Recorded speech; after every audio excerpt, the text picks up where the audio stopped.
Hello everyone, welcome to पढ़ लिया। हमने पिछले लेक्चर्स में सॉइल क्लासिफिकेशन को समझा कि इंडियन स्टैंडर्ड सॉइल क्लासिफिकेशन होता क्या है। अब उस थियरी को न्यूमेरिकल सॉल्व करने में या क्वेश्चंस को सॉल्व करने में किस तरीके से यूज करना है, जरा क्वेश्चंस के थ्रू हम लोग देखते हैं कि थियरी को कैसे यूज किया जाएगा क्वेश्चंस में। तो पहला क्वेश्चन आपकी स्क्रीन पर है सॉइल क्लासिफिकेशन का। गेट 2019 में पूछा गया था, the notation SC as per the Indian Standard Soil Classification System refers to, क्या नाम पूछ रहा है वो? SC। SC बोलते समय में जब ये नोटेशन है, इसमें जो सेकेंड टर्म है ये पहले बोला जाएगा नाम में और दूसरा टर्म बाद में। तो C मतलब क्लेई और S मतलब सैंड, तो SC का मतलब हो गया आपके पास clayey sand. Answer C, clayey sand. ये तो हमने लिखा है, सारे नाम लिखे तो थे हमने ये। तो SC that is clayey sand. ठीक है, चल next question. A fine grain soil is found to be plastic in the water content range of 26% to 48%। एक फाइन ग्रेन सॉइल है जो कि प्लास्टिक की तरह बिहेव कर रही है जब उसका वाटर कंटेंट 26 से 48% के बीच में है। तो आपको बताना है as per the Indian standard classification system soil का नाम क्या होगा। मेरी सॉइल प्लास्टिक की तरह बिहेव कर रही है when the water content was between 26 to 48%। तो क्या मैं कह सकता हूं इस सॉइल का लिक्विड लिमिट 48% का है और इस सॉइल का प्लास्टिक लिमिट 26% का है। यही तो होता है। ये ग्राफ याद करिए, ये वाला ग्राफ जो हमने बनाया था बहुत पहले। यहां पर कहीं आता है आपका लिक्विड लिमिट, यहां पर आता है प्लास्टिक लिमिट और इसके बीच में सॉइल आपकी होती थी प्लास्टिक। तो यही तो बोल रहा है सॉइल प्लास्टिक की तरह बिहेव कर रही, किस वाटर कंटेंट के बीच में वेरी करता है? लिक्विड लिमिट से प्लास्टिक लिमिट के बीच में सॉइल आपकी प्लास्टिक की जैसा बिहेव करती थी। तो मतलब लिक्विड लिमिट आपको सॉइल का दे रखा है 48% का और प्लास्टिक लिमिट आपको दे रखा है 26% का। सॉइल कहती है फाइन ग्रेड सॉइल है। अगर सॉइल फाइन ग्रेड है तो 100% उस सॉइल का क्लासिफिकेशन प्लास्टिसिटी चार्ट के हिसाब से होगा। If the soil is fine grain soil, अगर आपकी सॉइल फाइन ग्रेन सॉइल है तो उस फाइन ग्रेन सॉइल का क्लासिफिकेशन प्लास्टिसिटी चार्ट के बेस पर होता है। The classification of the fine grained soil is on the basis of plasticity chart. Plasticity chart एक बार बनाते हैं और देखते हैं कि कौन सी सॉइल मिलेगी मुझे। लेकिन उससे पहले जरा एक काम कर लेते हैं। मेरे को सॉइल का लिक्विड लिमिट पता है, मुझे सॉइल का प्लास्टिक लिमिट पता है। क्या मैं इस सॉइल का आईपी कैलकुलेट कर पाऊंगा?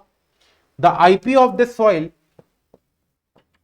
Will be equal to liquid limit minus plastic limit, that is 48 minus 26, that is 22%। मेरे सॉइल का आईपी मुझे मिल गया, that is equal to 22%। ये पहला स्टेप रहेगा फाइन ग्रेन सॉइल को क्लासिफाई करने के लिए। In order to classify a fine grain soil, आपको सबसे पहले उस फाइन ग्रेन सॉइल का आईपी कैलकुलेट कर लेना है।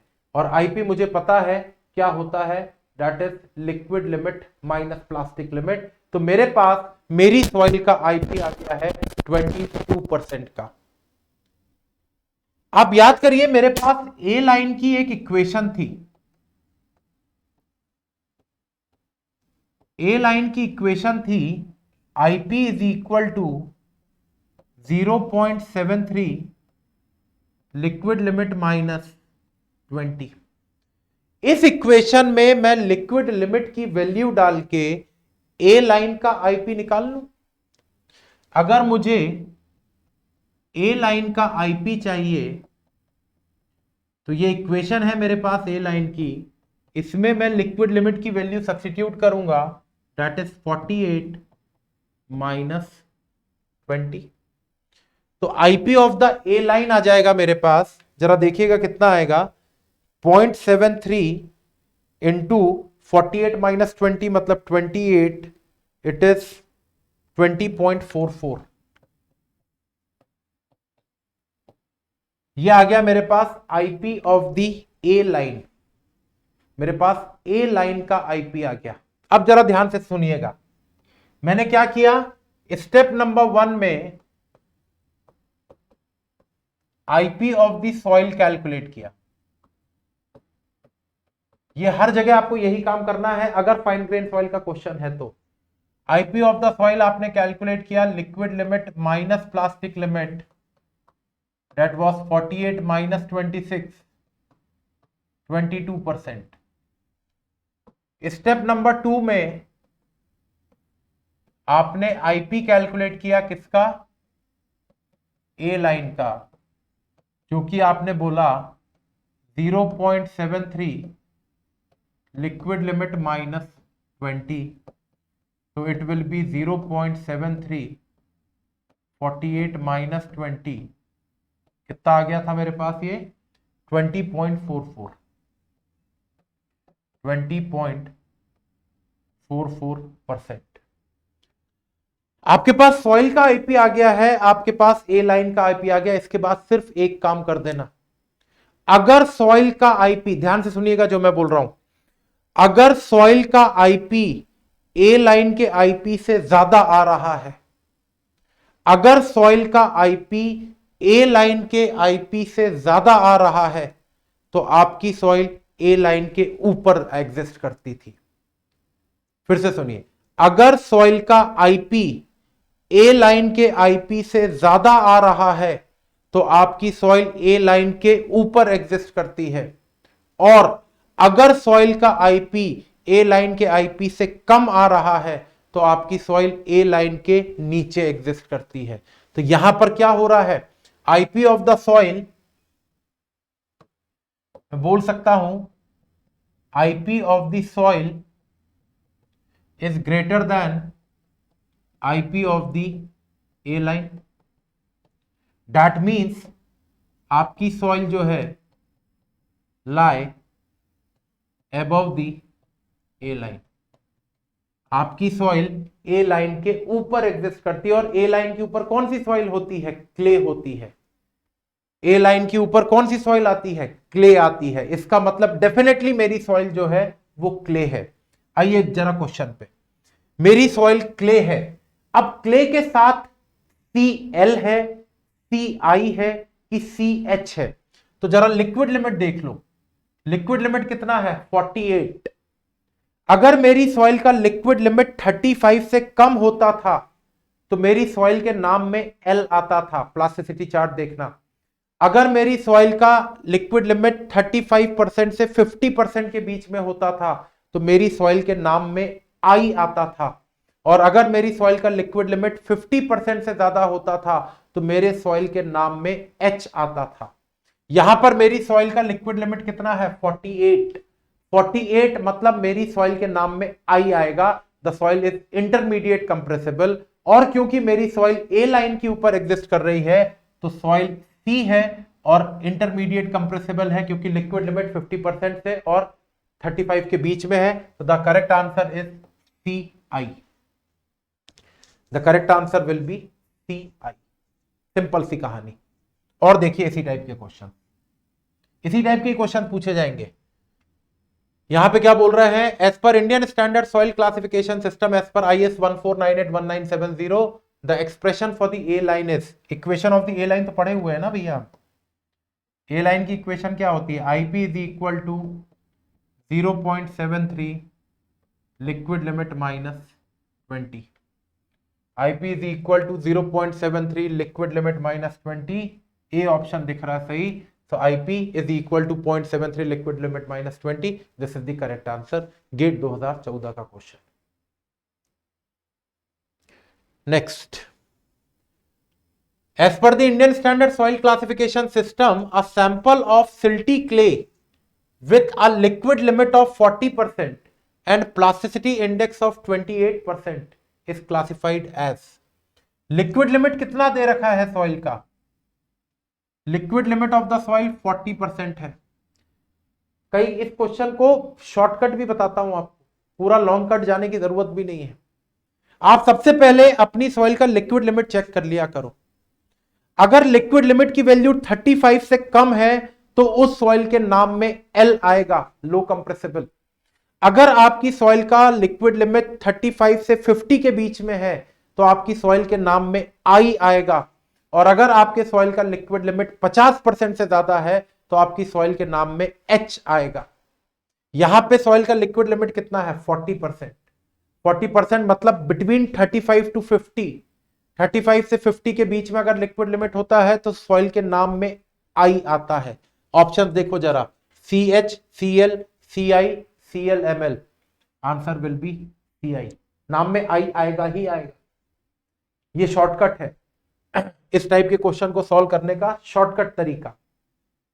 सबसे पहले आपके पास जब सवाल आए इस टाइप का, सबसे पहले आप सॉइल का लिक्विड लिमिट देखें कितना है। आपने देखा आपकी सॉइल का लिक्विड लिमिट 40% था, मतलब तुरंत दिमाग दौड़ जाना चाहिए, that means the liquid limit is between 35 to 50, और 35 से 50 के बीच का जब लिक्विड लिमिट होता है तो सॉइल इंटरमीडिएट कंप्रेसिबल होती है, मतलब सॉइल के नाम में आई जरूर आएगा। सॉइल के नाम में आई जरूर आएगा। ऑप्शन चेक करिएगा, एक ही ऑप्शन आपको दिख रहा है तो ये करेक्ट आंसर हो जाएगा। लेकिन मान लीजिए अगर दो ऑप्शन होते जिसमें आई दिखता तो फिर हमको हमारे पूरा प्रोसीजर फॉलो करना पड़ता, जो मैंने आपको पिछले क्वेश्चन में भी बताया था। कैसे करोगे आप? सबसे पहले आप आईपी ऑफ द सॉइल देखोगे, आईपी ऑफ द सॉइल जो कि आपको क्वेश्चन में दे रखा है, प्लास्टिसिटी इंडेक्स ऑफ 28%। फिर आप निकालोगे आईपी ऑफ ए लाइन जो कि निकलेगा 0.73 लिक्विड लिमिट -20 के हिसाब से। तो 0.73 लिक्विड लिमिट है मुझे पास 40 -20, तो 40 -20 हो गया 20 इंटू 0.73 दैट इज 14.6%। तो आईपी ऑफ द सॉइल है 28% का और IP of the A line है 14.6% का। दैट मींस सॉइल का आईपी ए लाइन के आईपी से ज्यादा है। सॉइल का आईपी ए लाइन के आईपी से ज्यादा है, इसका मतलब सॉइल ए लाइन के ऊपर एग्जिस्ट कर रही है, और सॉइल ए लाइन के ऊपर होती है तो क्ले होती है। और क्योंकि इसका लिक्विड लिमिट 40% है, मतलब इंटरमीडिएट कंप्रेसिबल हो जाएगी, तो the answer will be CI।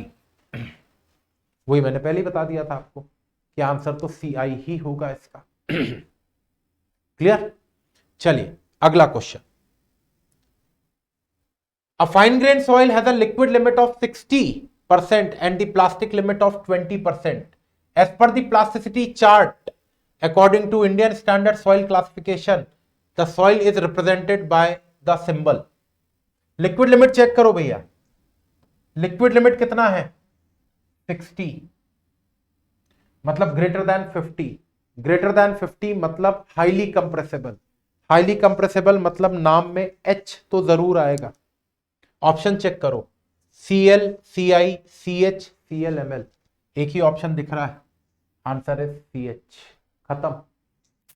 ऐसे सवाल आते हैं एग्जाम में, लेकिन इस क्वेश्चन को पूरा भी करके देखते हैं, जो एग्जैक्ट प्रोसीजर है उसके हिसाब से भी देखते हैं क्या सही बैठ रहा है कि नहीं। आईपी ऑफ द सॉइल निकालिए, liquid limit minus plastic limit that is 40%। IP of the A line calculate करिए,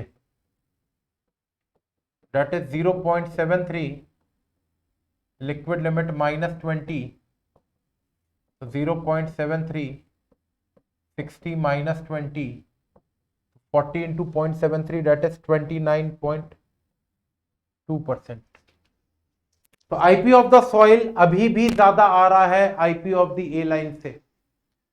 IP of the soil is more than IP of the A line, मतलब आपकी सॉइल ए लाइन के ऊपर है, मतलब clay है। और क्योंकि लिक्विड लिमिट 60 का था, मतलब highly compressible, the answer will B CH। Clear भैया? इस तरीके के सवाल आते हैं। और देखिए, थोड़े से टिपिकल भी होंगे, लेकिन अभी तो देखिए आप, group symbol assign to silty sand, group symbol assigned to silty sand and clayey sand। silty sand मतलब SM और clayey sand मतलब SC। SM और SC, C ऑप्शन। तो याद रखनी है ये सारी चीजें, इसके पीछे कोई लॉजिक या कंसेप्ट थोड़ी है, ये तो सारे नाम हमने लिख रखे थे ना, बस वही डायरेक्ट क्वेश्चन है आपके लिए। चलिए अगला क्वेश्चन, ये थोड़ा सा अच्छा है, इसको थोड़ा सा ध्यान से पढ़िए क्या बोल रहा है ये।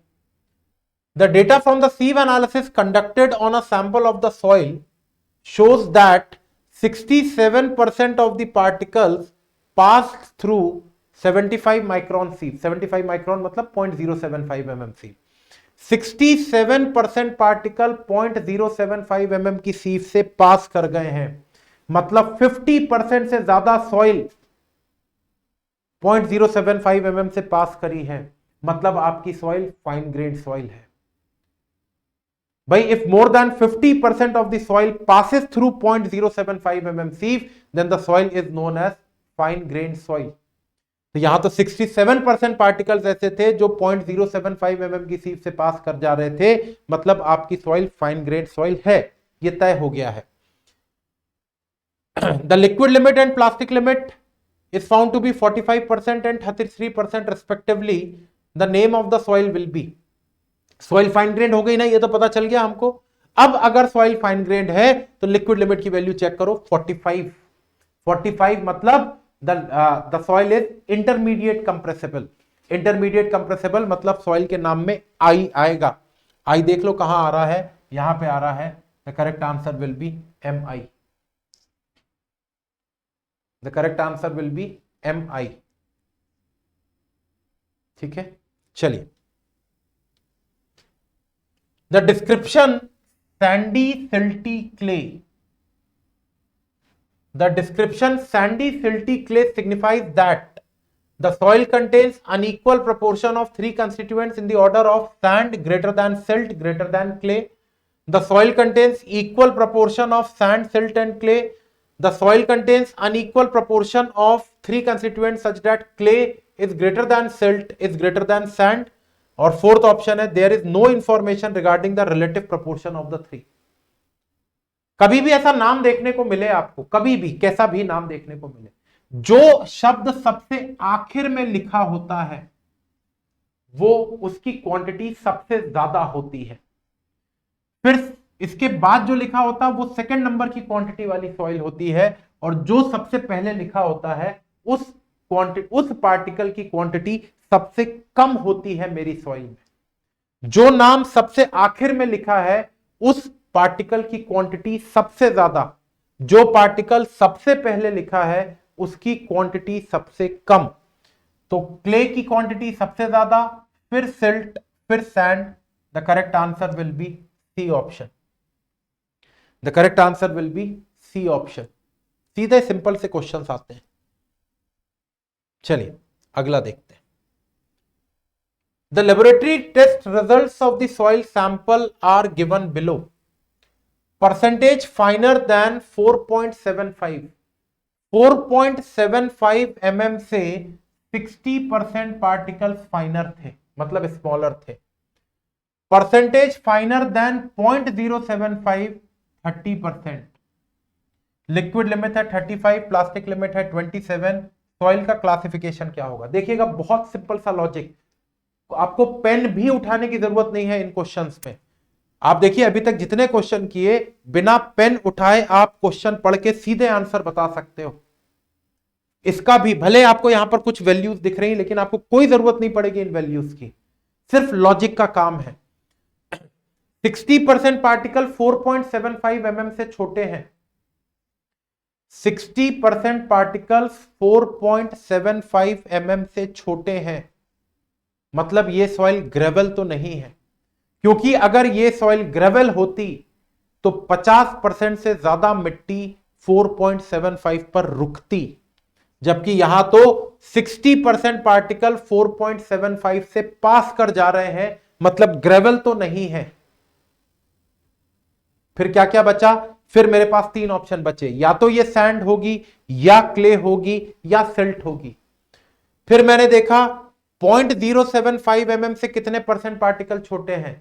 30% पार्टिकल्स ही ऐसे हैं जो 0.075 mm से छोटे हैं, मतलब ये सॉइल फाइन ग्रेन सॉइल भी नहीं है। क्योंकि अगर ये सॉइल फाइन ग्रेन सॉइल होती तो मोर देन 50% पार्टिकल्स 0.075 mm की सीव से पास कर जाते। फाइन ग्रेन्ड भी नहीं है, ग्रेवल भी नहीं है, तो बचा तो एक ही ऑप्शन सैंड है मेरी सॉइल। सैंड के नाम कहां दिख रहे हैं? सिर्फ ये दिख रहा है, the answer is SM, silty sand. बाकी आप देखो कहीं पर भी सैंड नहीं है, the answer is silty sand. समझ में आ रही बातें? तो क्वेश्चन भले दिख रहा है न्यूमेरिकल वैल्यूज वगैरह लिखा हुआ, लेकिन कोई मतलब का नहीं है वो। आपको सिर्फ अपना लॉजिक यूज करके इन क्वेश्चंस के आंसर देने रहते हैं। You simply have to use the simple logic to give the answer of such type of questions. I hope this must be clear to each and everyone. आप सबको ये बातें clear हो गई होंगी। नेक्स्ट बात करते हैं नेक्स्ट क्वेश्चन की। देखिए फिर से पढ़िए और बिना किसी पेन उठाए आप इस क्वेश्चन का जवाब दे देंगे। Sieve analysis on the dry soil sample of mass 1000 gram shows that 980 grams and 270 gram of the soil pass through 4.75 mm and 0.075 mm. 980 gram particle 4.75 mm की सीव से पास कर गए, मतलब ग्रेवल नहीं था ये, क्योंकि अगर ग्रेवल होता तो 50% से ज्यादा सैंपल 4.75 पर रुकता। यहां तो 980 ग्राम पार्टिकल 4.75 से पास कर गए, मतलब ग्रेवल तो नहीं था। 270 ग्राम पार्टिकल 0.075 से पास करे, मतलब लेस देन 50% पार्टिकल्स 0.075 को क्रॉस करे हैं, मतलब फाइन ग्रेन सॉइल भी नहीं है, ग्रेवल नहीं है, फाइन ग्रेन्ड नहीं है, तो बचा सिर्फ सैंड ना। सैंड का नाम कहां कहां दिख रहा है? एक ये दिख रहा है, एक ये दिख रहा है, एक SC दिख रहा है, एक SM दिख रहा है। दो ऑप्शन दिख रहे हैं सैंड के। अब ये C है कि M है, मतलब S के साथ C आएगा कि S के साथ M आएगा। C और M कैसे पता करते हैं भैया? A लाइन से ऊपर होता हूं तो C, A लाइन के नीचे होते हैं तो सिल्ट। A लाइन के ऊपर हो कि A लाइन के नीचे हो, उसके लिए आपको ये लिक्विड लिमिट और प्लास्टिक लिमिट दे रखा है। IP ऑफ द सॉइल निकाला हमने, IP ऑफ द सॉइल निकाला तो वो आया 40 - 18 दैट इज 22%, और IP of the A line निकाला जो कि हो जाएगा 0.73, लिक्विड लिमिट -20 के बराबर, दैट इज 0.73, 40 - 20, 40 - 20 मतलब 20, 20 इंटू 0.73, 14.6। आपकी सॉइल का IP ए लाइन के IP से ज्यादा है, मतलब सॉइल ए लाइन के ऊपर है, ए लाइन के ऊपर है मतलब क्ले है, मतलब क्ले के पार्टिकल्स है उसके अंदर में। एक्चुअल में तो सॉइल सैंड थी, और C है कि M है, उसके लिए मुझे पता चल गया सॉइल C है, तो the correct answer will be SC, this will not be the answer. Clear to everyone? तो इस तरीके के क्वेश्चंस आते हैं बेटा in case of soil classification. These are where some of the questions जो कि आपके सॉइल क्लासिफिकेशन से पूछे गए थे गेट के एग्जाम में। ये होता है आपका सॉइल क्लासिफिकेशन की कहानी यहां पे खत्म। नेक्स्ट लेक्चर में जब हम मिलेंगे तो एक नए टॉपिक को डिस्कस करेंगे, एक नए चैप्टर को डिस्कस करेंगे, एक नए कंसेप्ट को डिस्कस करेंगे। तब तक प्लीज आप इन सब चीजों को पढ़िए, प्रैक्टिस करिए क्वेश्चंस की, जहां जहां से क्वेश्चंस मिले वहां वहां से क्वेश्चंस की प्रैक्टिस करिए। गेट के सारे PYQs हम लगाएंगे यहां पर, गेट के सारे PYQs हम यहां पे सॉल्व करेंगे। कंटेंट आपको इतना मिलेगा कि गेट और इंजीनियरिंग सर्विसेज का सारा सिलेबस आपका डिटेल में कवर होगा यहां पर। गेट के सारे PYQs भी हम सॉल्व करेंगे, उस गेट के PYQs के अलावा कुछ एडिशनल क्वेश्चंस आपको अपनी तरफ से भी करने पड़ेंगे, ताकि आपका कॉन्फिडेंस लेवल बढ़ता रहे। ये बात दिमाग में हमेशा बिठा के रखिएगा कि प्रैक्टिस ही आपके अंदर में कॉन्फिडेंस लाएगी। कुछ मैक्सिमम क्वेश्चंस गेट के तो हम यहां पर करेंगे ही करेंगे, लेकिन उसके अलावा आपकी भी ड्यूटी बनती है कि जहां से भी मिले आप वहां से क्वेश्चंस को सॉल्व करिए। जितने ज्यादा क्वेश्चन सॉल्व करेंगे उतना ज्यादा कॉन्फिडेंस बिल्डअप होगा आपका। कॉन्फिडेंस बिल्डअप होगा तो गेट का एग्जाम आपका बहुत अच्छे से क्लियर भी होगा। इस बातों को ध्यान रखते हुए अगले लेक्चर में मिलेंगे कुछ नए चैप्टर और कंसेप्ट्स के साथ। Thank you.